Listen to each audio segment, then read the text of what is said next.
Hello everyone, எங்களுடைய சேனலின் அன்பு ரசிகர்களுக்கும் எப்பொழுதும் ஆதரவளிக்கும் சகோதர சகோதரிகளுக்கும் என் மனமார்ந்த நன்றிகள். உங்களுடைய அன்லிமிட்டெட் ஆதரவு தான் எங்களுக்கு எல்லாமே. எங்களுடைய சேனல் வெறும் ஒரு தகவல் களஞ்சியம் அல்ல, அது ஒரு குடும்பம். கல்வி, ஆழமான உரையாடல்கள், இன்ஸ்பிரேஷனல் கவிதைகள், கட்டுரை வாசிப்பு, கணவன் மனைவி மற்றும் தாய் தந்தை உறவுகளின் மதிப்பு, தர்மம், சதக்கா மற்றும் உலக நடப்புகள் என வாழ்க்கையின் ஒவ்வொரு அங்கத்தையும் அலசி ஆராயும் ஒரு சமுத்திரம் இந்த சேனல். வாழ்க்கையில் நல்லது, கெட்டது, உறவுகளின் பலம், நல்லவர்கள் மற்றும் கெட்டவர்களின் தன்மைகள் என அனைத்து பரிமாணங்களையும் இங்கே வெளிச்சம் போட்டு காட்டுகிறோம். இன்றைய முக்கியமான செய்தி: ஸ்ரீலங்காவை உலுக்கிய துயரம். சமீபத்தில் ஸ்ரீலங்காவை தாக்கிய கோரமான புயல், காற்று மற்றும் மழை பேரழிவை ஏற்படுத்தியுள்ளது. நாம் நினைத்து கூட பார்க்க முடியாத அளவில் மக்கள் தங்கள் உயிர்களை இழந்துள்ளனர்.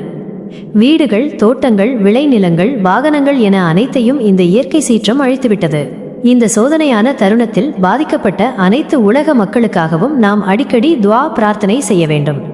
நம்மால் இயன்ற அளவு அமல்களை செய்ய வேண்டும்.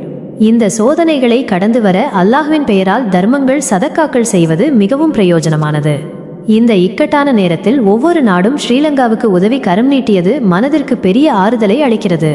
மனிதநேயம் என்னும் பாலம் அனைத்து கண்டங்களையும் ஒற்றுமையாக இணைக்கிறது. சமீபத்தில் பார்த்த வீடியோ ஒன்றில் பாலஸ்தீன மக்கள் ஸ்ரீலங்காவிற்காக துஆ செய்தது உள்ளத்தை நெகிழ வைத்தது. உலகத்தின் அனைத்து நாடுகளையும் அல்லாஹ் பாதுகாப்பானாக. இறைவன் இரக்கமுள்ளவன். ஒரு சோதனையை தந்தாலும் அதற்கு பின்னால் ஏதோ ஒரு நன்மை நிச்சயம் இருக்கும். இந்த செய்தியை உங்கள் மனதில் ஆழப்பதித்துக் கொள்ளுங்கள்.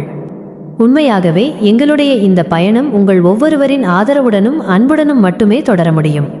நீங்கள் இன்னும் எங்களுடைய அழகான இந்த குடும்பத்தில் இணையவில்லை என்றால் தயவு செய்து சப்ஸ்கிரைப் செய்யுங்கள். இந்த வீடியோ பயனுள்ளதாக இருந்தால் ஒரு லைக் போடுங்கள். உங்கள் நண்பர்கள் மற்றும் உறவினர்களுக்கு ஷேர் செய்யுங்கள். உங்கள் கருத்துகள் என்ன என்பதை கீழே கமெண்ட் செய்யுங்கள். உங்கள் ஆதரவுடன் மேலும் பல நல்ல விஷயங்களை உங்களிடம் கொண்டு வந்து சேர்ப்போம். நன்றி.